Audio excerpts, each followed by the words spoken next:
La Policía Nacional Civil ha intensificado en las últimas semanas los operativos para desarticular a los grupos de pandillas a nivel nacional. ¿Cuál es la garantía que se tiene de que los procesados terminen en una condena? La respuesta a esa y otras preguntas aquí al 8 en punto.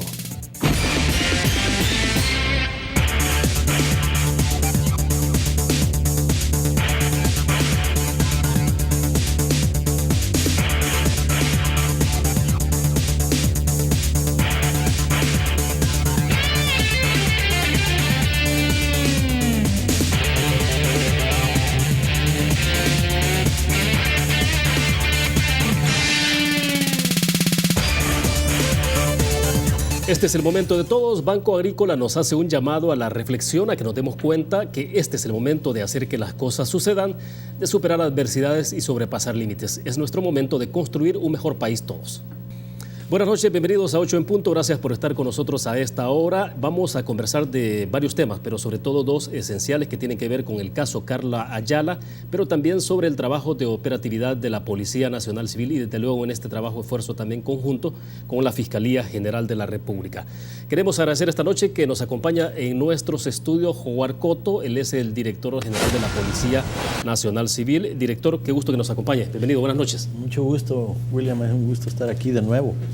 Excelente, estuvo, bueno, hace algunos días, algunas semanas atrás, ¿no? Pero como sí, siempre... de algunos meses, creo. Exactamente, pero bueno, hay mucho siempre que informar sobre lo que se está haciendo y un tema sin duda alguna relevante que me interesa que comencemos analizándolo, director, y es el caso Karla Ayala. Un poco cómo se plantó toda la parte que tiene que ver con la investigación y finalmente lo que tanto se estaba buscando, obviamente, en estas fases iniciales, que es el cadáver de Karla Ayala. ¿Cómo lograron entonces llegar al sitio exacto, establecer precisamente dónde estaba y que un resultado ahora sí fuera positivo? Porque venían de un antecedente medio complicado, ¿no?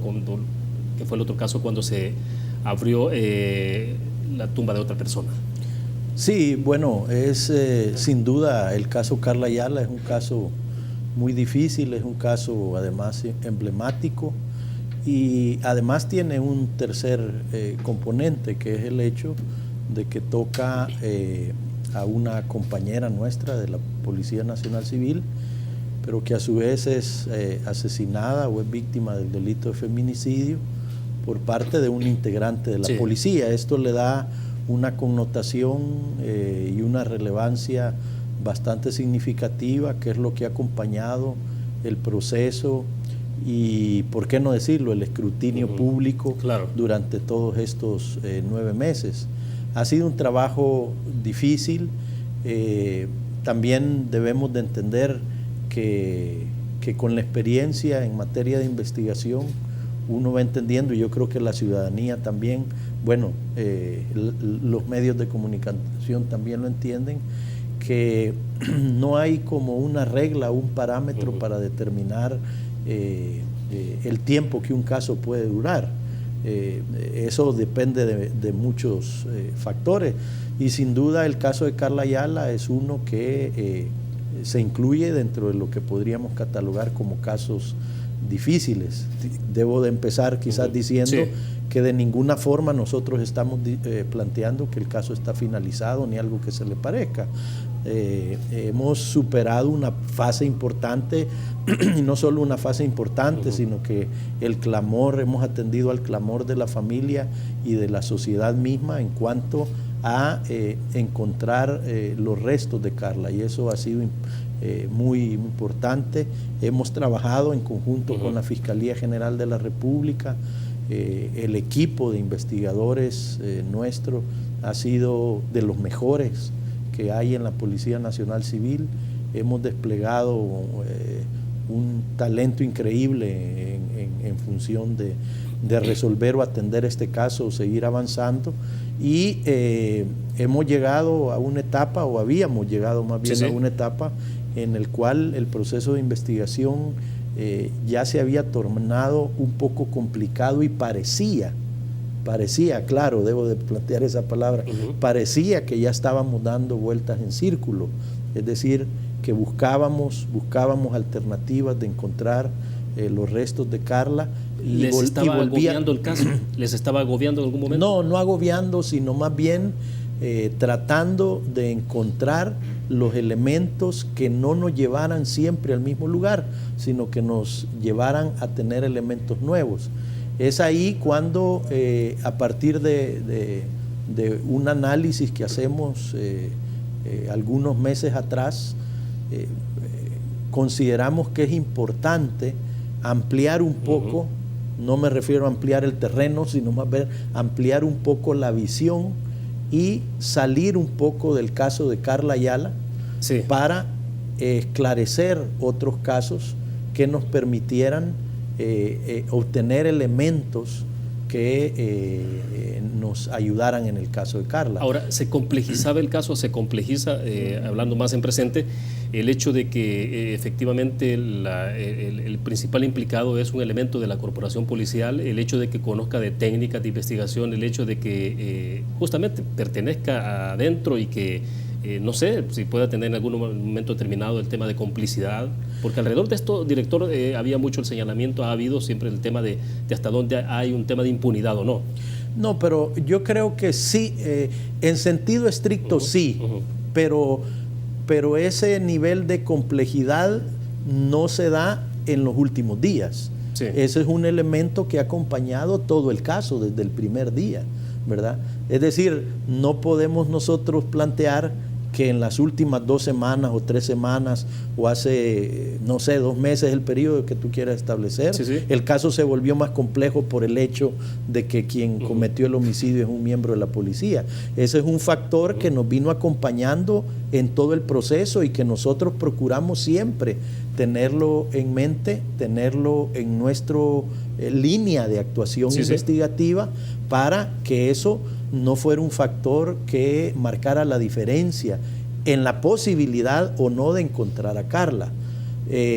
Ahora, yo creo que la connotación del caso pone en relevancia este aspecto que al final, creo, William, lleva a mucha gente a pensar que para la policía es mucho más complejo esclarecer un hecho por el involucramiento de un miembro de la policía, lo cual siempre es un factor que debe tomarse en cuenta.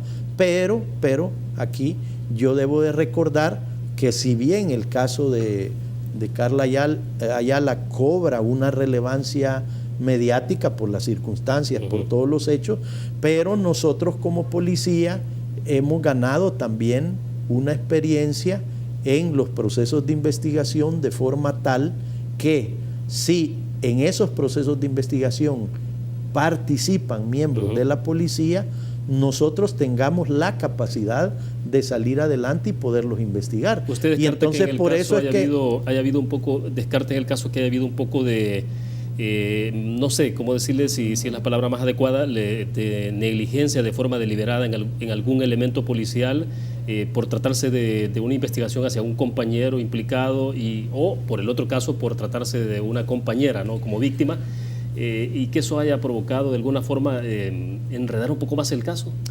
No creo, en sentido estricto no lo creo, porque por ejemplo, si hubieron actos de negligencia o de poca acuciosidad, más bien esos hechos se dieron al momento de que se cometió, pero no en todo el proceso investigativo. Lejos de eso, yo incluso públicamente quiero, nosotros no decimos sus nombres ni sus apellidos, pero yo quiero felicitar a nuestros compañeros y compañeras que supieron ponerse al frente, conducir y tener el sigilo y las condiciones de secretividad, si se quiere decir, en la investigación de este caso. Por ejemplo, si nosotros vemos a las personas que están detenidas por el caso que pudieran o que han pertenecido a la Policía Nacional Civil, son personas que tienen un señalamiento o están acusados de un delito por su actuación en el momento del cometimiento del hecho, ¿verdad? Por ejemplo, aquellos que actuaron con negligencia en el abordaje hacia quien cometió los hechos en ese momento, si se capturaron, que si no, pero no estamos hablando de una negligencia de los equipos involucrados en la investigación en sí. Es decir, si tú revisas quiénes integrantes de la policía están detenidos, son por haber cometido una mala actuación, una negligencia ese día a esa hora, pero no en el proceso de investigación. En el proceso de investigación, nuestros equipos tuvieron la capacidad de ir sorteando una serie de obstáculos o dificultades en el caso, que lo tienen muchos casos de investigación, y poder llegar, bueno, al resultado que tuvimos, ¿no?, el viernes pasado. Ahora bien, ¿cómo lograron establecer ahora sí con precisión, con exactitud? Porque usted convocó a conferencia de prensa en horas de la madrugada a los medios de comunicación para una conferencia que fue a las 5:30 de la mañana, ¿no? 5:30, sí. Pero ¿cómo lograron ahora sí tener precisión después de ese primer caso donde de alguna forma ante la opinión pública se hizo ver un poco más la Policía Nacional Civil en la decisión que tomaron, ¿no?, de intervenir el caso de una señora? Para mí es un poco difícil explicarlo porque hay datos que un día los vas a conocer, pero que en este momento creemos que no, porque no es bueno compartirlos porque el proceso continúa. Está en desarrollo. Hay muchos elementos que todavía son y están siendo investigados, y en ese sentido yo creo que no, yo quiero que sepas entender que no te puedo dar detalles, pero lo que sí te puedo decir, William, y eso te lo digo con plena convicción, certeza, es que el hallazgo o localización que nuestra institución realiza de los restos de Karla Ayala no son producto de una casualidad, no son producto de que una información nos cayó del cielo y que de repente pegamos el golpazo, ¿verdad? Un golpe de suerte. Un golpe de suerte. No es producto de un golpe de suerte. Es producto de un trabajo acucioso que llevó mucho tiempo, como dije anteriormente, de tener la capacidad de abrir la perspectiva del caso para ir obteniendo información por otras vías que nos llevó a esos.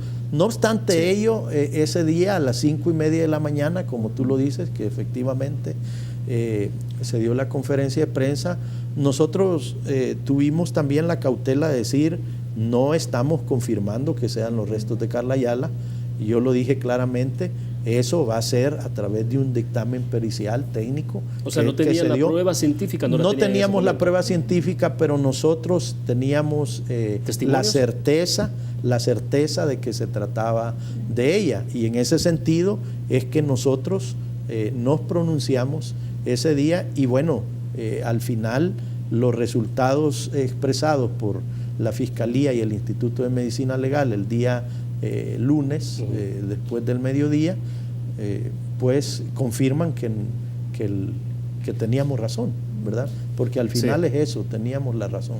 De acuerdo, nos quedamos en ese punto, hacemos una pequeña pausa comercial, volvemos con más.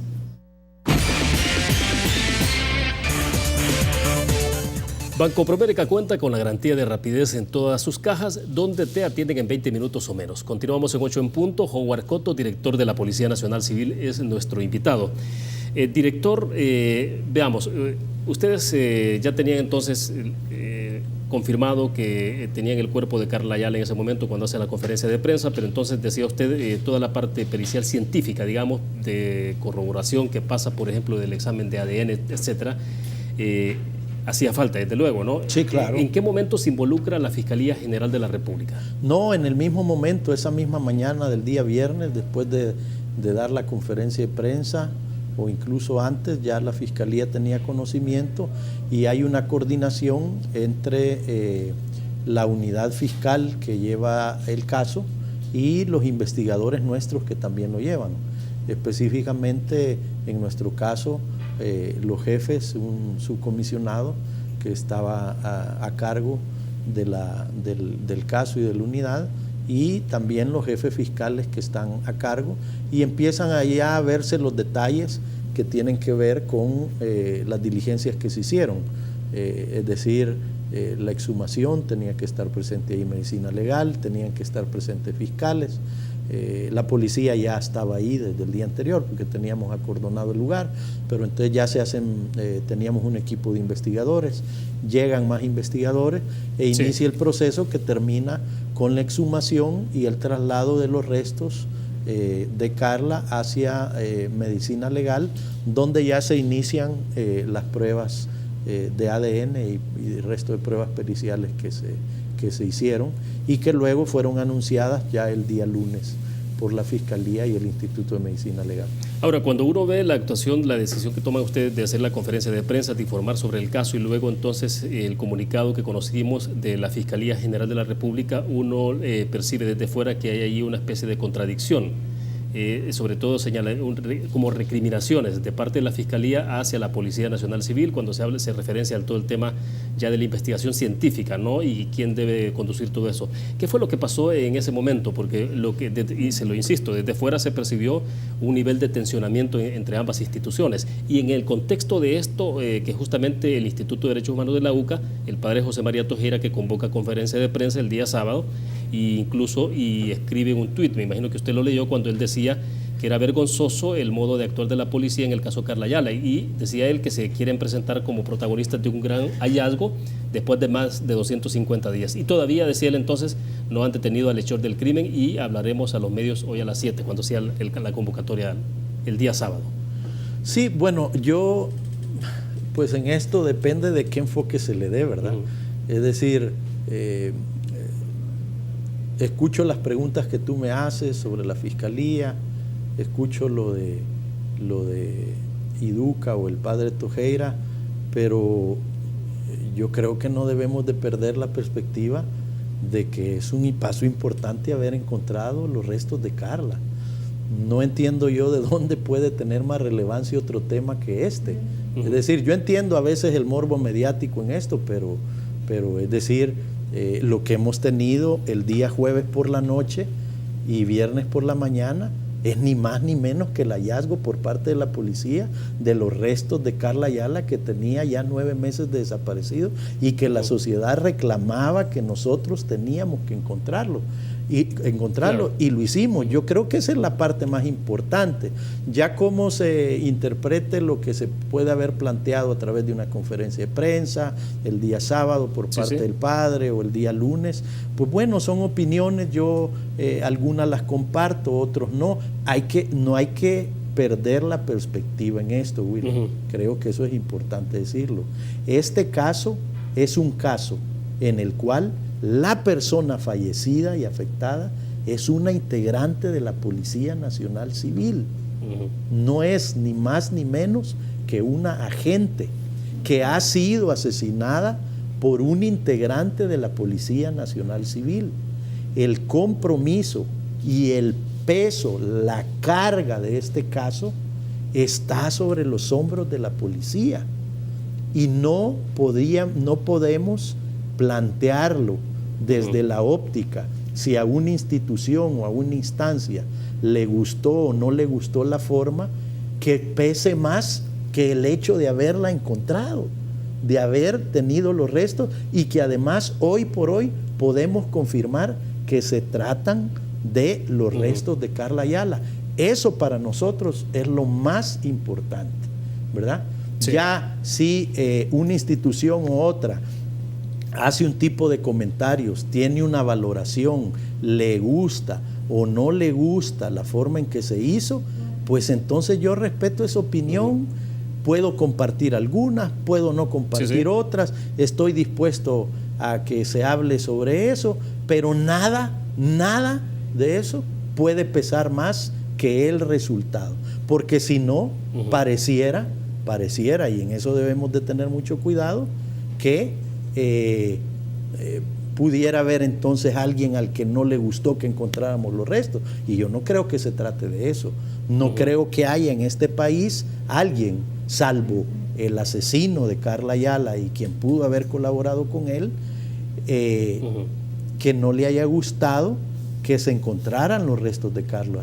Pero de ahí toda la sociedad, todas las organizaciones, todas las instituciones del Estado debemos sentir que es un paso importante. Yo no lo planteo incluso como un triunfo, fíjate, porque vuelvo a repetir, el caso no ha sido finalizado, pero no debemos de perder de vista que es un paso importante, y eso es lo que vale, eso es lo que cuenta. Ninguna otra cosa puede pesar más que eso. Y a propósito, en el tema de avance de las investigaciones, la única persona entonces en este momento que está en proceso de búsqueda de parte de la policía es Juan Josué Castillo, ¿no? Juan Josué Castillo Arévalo. Samurái. Alias Samurái, sí. Ya.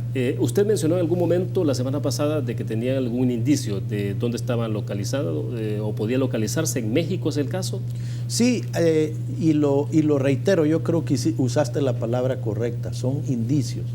Porque si nosotros tuviéramos la certeza, te aseguro que ya hubiéramos movido lo que fuera ante las autoridades extranjeras que fueran a efectos de su captura.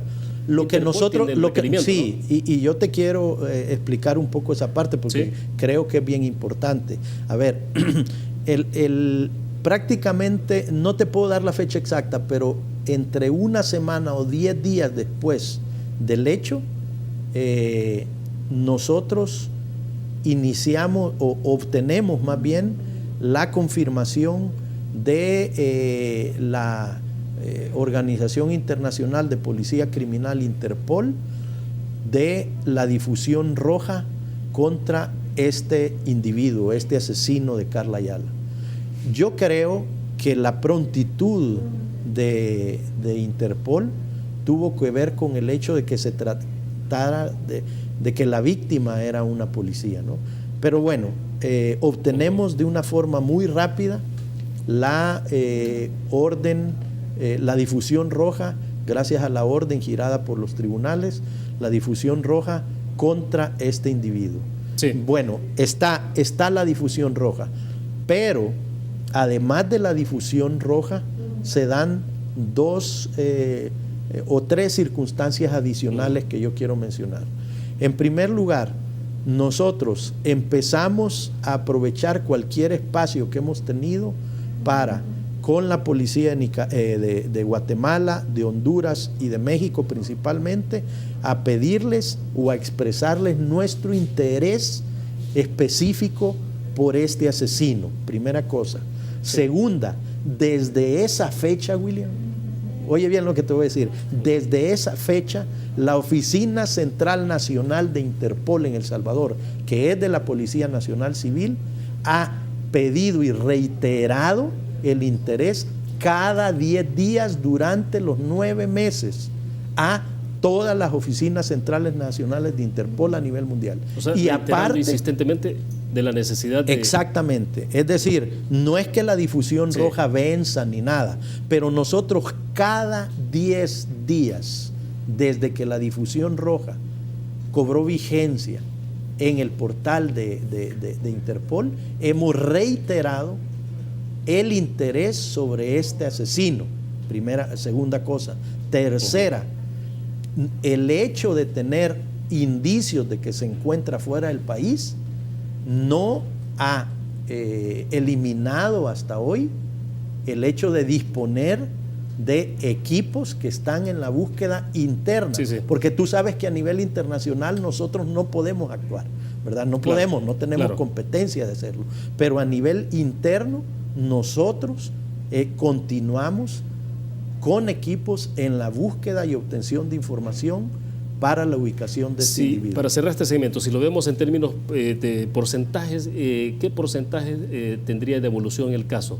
¿Estaríamos que un 40, 50%? Cuando te refieres al caso, ¿es de encontrarlo a él? A todo el proceso, porque después viene, obviamente, después pasará todo esto a manos de los tribunales y ya ustedes aportan todas las pruebas, la Fiscalía tiene todo su fase también de participación, pero ¿en cuánto estaremos de porcentaje? No sé, porque en eso tendríamos que...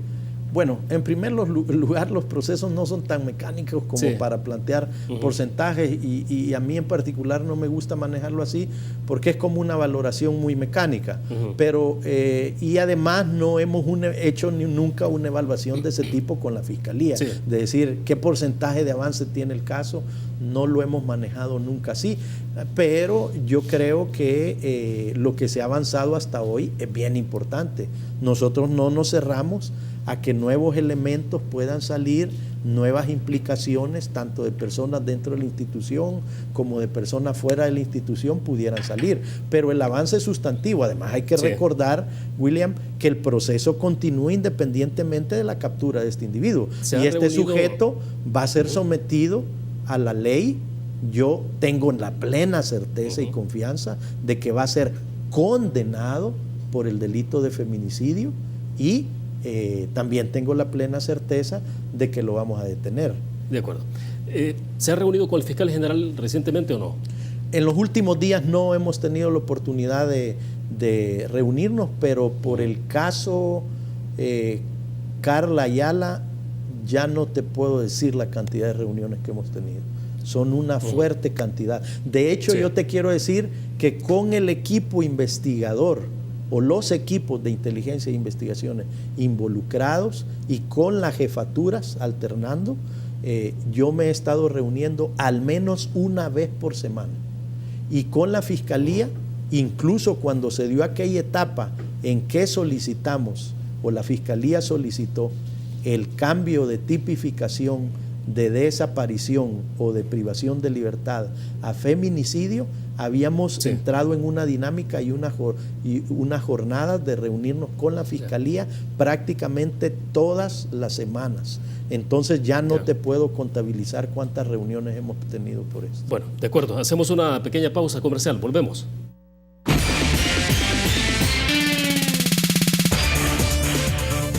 Bien, para ir concluyendo sobre el tema de Carla Ayala, director, en términos del proceso, de avance en el proceso, pero acá Rafael Mengíbar nos escribe a través de la cuenta de Twitter, dice: las autoridades de la Policía Nacional Civil deben crear una nueva unidad de asuntos internos de la policía con la mayor capacidad incorruptible para resolver y bajar el mínimo o erradicar corrupción e indisciplina de la autoridad en todo nivel.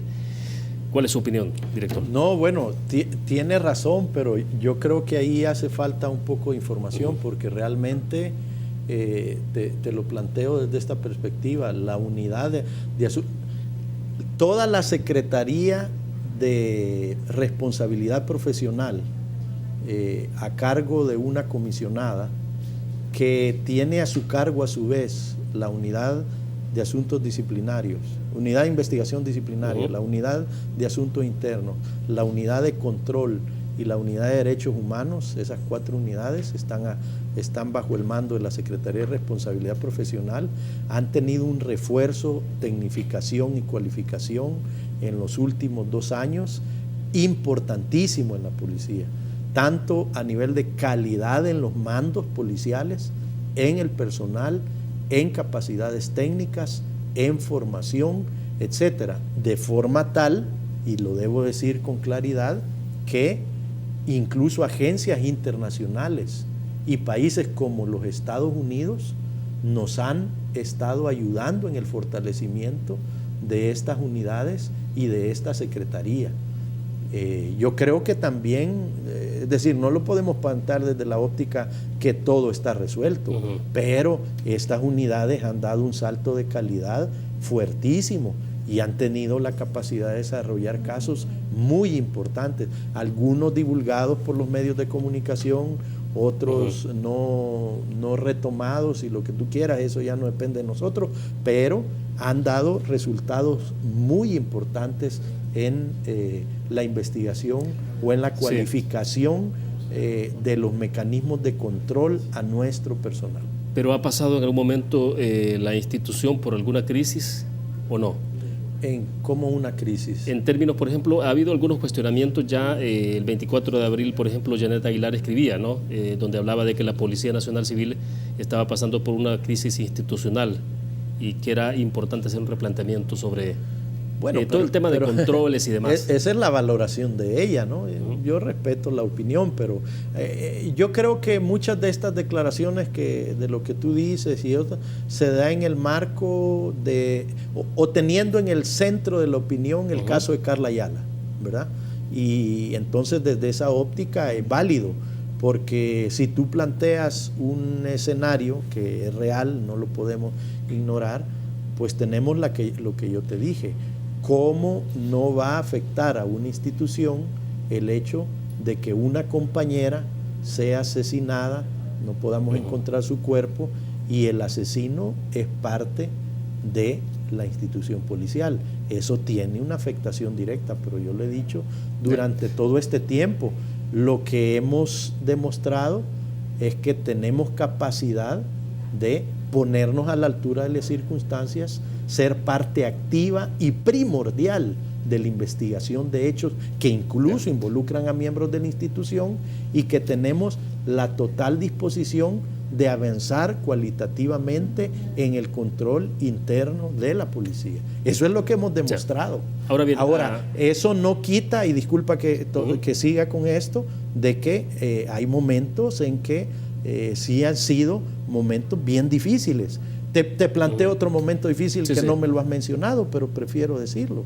Cuando se toma la decisión de disolver el grupo de reacción policial, es otro momento difícil. No sé si incluso cuando Janet plantea ese, los editoriales de la UCA se han mencionado. Es en esa coyuntura, no la recuerdo, pero sí son momentos difíciles, claro que sí.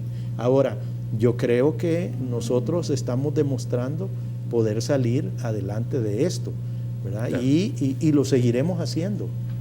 Solo cierro con esta pregunta. Además de Juan Josué Castillo, el samurái, ¿hay otras personas que pueden resultar implicadas? Por ejemplo, le decía en el caso, y le decía la consulta fuera de cámara, en el caso del movimiento que se hizo del cadáver de Carla Ayala, obviamente no lo hizo el samurái, o no sé. No creemos que la haya sido. Pero se involucraron otras personas.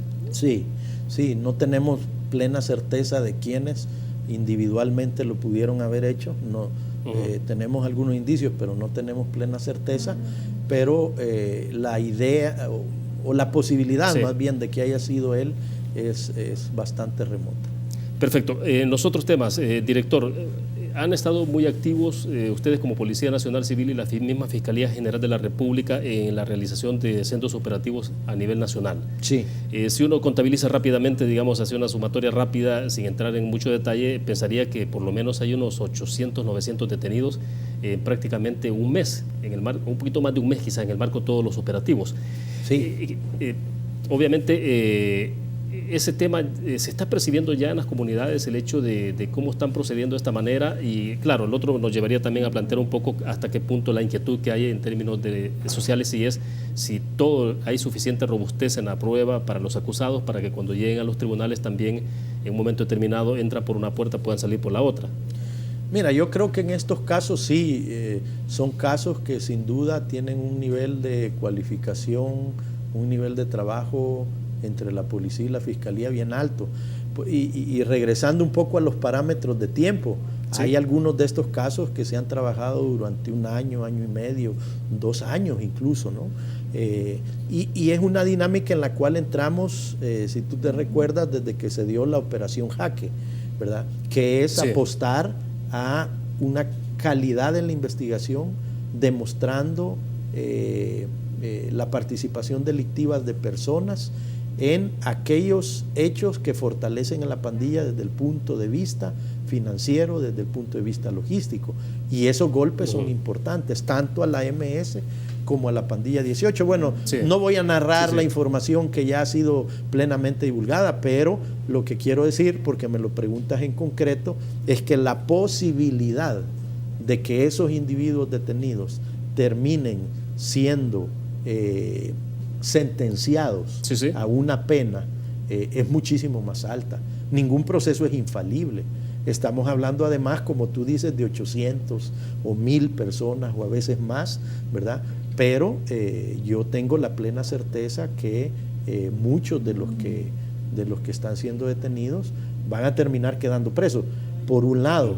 Por el otro, recuerda que dentro de esas detenciones también van personas intimadas, es decir, personas que ya guardan prisión, pero que muchos de ellos, fíjate qué interesante, estarían en las próximas fechas por cumplir las condenas a que habían sido sometidos por casos de homicidios, extorsiones, etcétera, y que ahora son acusados de lavado y que evidentemente no van a salir de la cárcel. O sea, se le están agregando otros delitos. Exactamente, otros delitos que los ordenaron o los dirigieron desde la cárcel incluso en otro periodo. Eso, ¿te acuerdas tú cuando entraron en vigencia las medidas extraordinarias y el problema que tuvimos previo a ello de la permeabilidad de las prisiones para dar órdenes? En ese periodo, la gran mayoría de estos casos involucran a sujetos que estuvieron ordenando el cometimiento de hechos delictivos,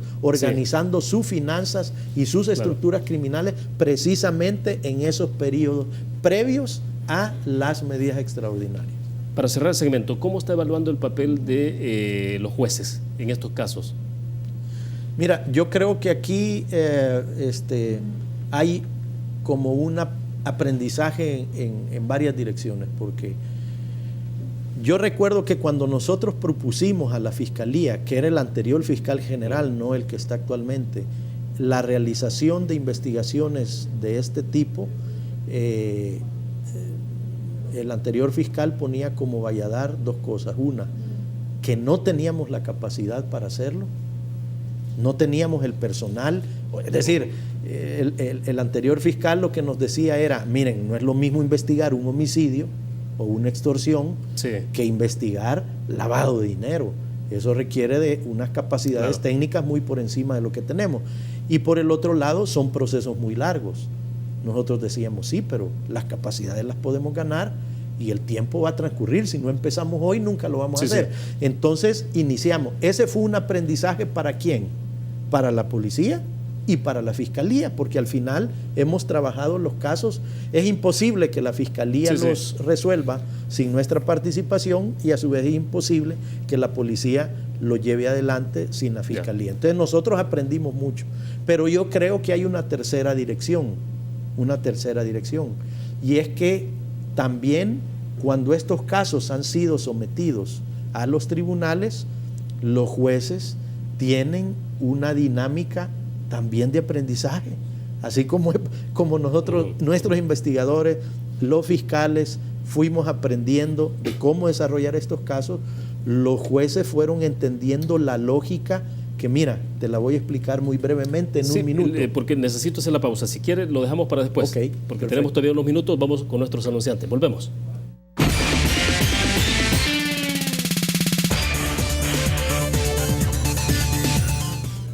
Bien, estamos al cierre, director, nos quedan pocos minutos. Las pandillas han entrado en un proceso de mutación. En el pasado era un poco común, ¿no? De que se hablaba de que había etapas de cómo se fueron formando las pandillas de aquel momento como más estudiantiles y fueron transformando y mutándose. Pero ahora lo que tenemos con el tema de lavado de dinero, por ejemplo, ¿sí hay una mutación? Bueno, yo creo que más que una mutación, las pandillas han estado siempre en constante cambio, ¿no? Explicar el desarrollo histórico de estas organizaciones criminales sería un poco tardado, pero efectivamente yo creo que la policía y la fiscalía hemos estado a la altura de las circunstancias en el sentido de que estas organizaciones criminales han ido involucrándose mucho en actividades de lavado de dinero, es decir, ya no solo obtener dinero de la extorsión, de actividades de sicariato, de robos de vehículos, de droga, etcétera, sino que han incursionado efectivamente en operaciones de lavado de dinero. Y eso, si tú lo planteas como una mutación, pues está bien, pero más que el término hay que explicar en qué consiste, ¿no? Ahora, en ese sentido yo creo que a ustedes prepararse más todavía y no necesariamente ponerse a la par, sino sobre. Claro, es decir, como ya te decía, esto ha sido un aprendizaje y lo que no terminé de decirte en el segmento anterior era que vas constatando y vas probando, más que constatando, probando, porque la cosa es probar, ¿verdad? Que la estructura criminal de las pandillas tiene un pilar, que son estos muchachos que andan en la calle matando, pidiendo el dinero de la extorsión, que andan tatuados, que andan vestidos de una forma, que andan consumiendo droga, distribuyendo droga a nivel local, etcétera, pero que también tienes otra estructura paralela, silente, que es la estructura de aquellos individuos que no aparecen como cabecillas, no aparecen como tatuados que no aparecen como los que cometen homicidios, sino los que se dedican a las operaciones de carácter financiero. Y muchos de ellos incluso no tienen un vínculo formal con la pandilla, son simplemente operadores financieros, ¿verdad? Tú me entregas el dinero, yo lo lavo y de lavar este dinero obtengo una ganancia que parte es para mí y parte es para ti, ¿verdad? Pero que viven una vida normal, en una colonia normal, y hay varios casos de ese tipo, ¿no? Pero yo creo que sí hemos cualificado mucho la operación. De hecho, no sé si te diste cuenta de la operación que realizábamos ayer por la noche. Esta fue muy importante, William, porque imagínate, si yo te doy una cifra, pudiera parecer que no es significativa. 65 detenciones entre detenidos y, ¿cómo se llama?, intimados. Pero ¿sabes qué? Esta estructura que se captura anoche está involucrado en el homicidio de 32 policías y de 21 miembros de la Fuerza Armada.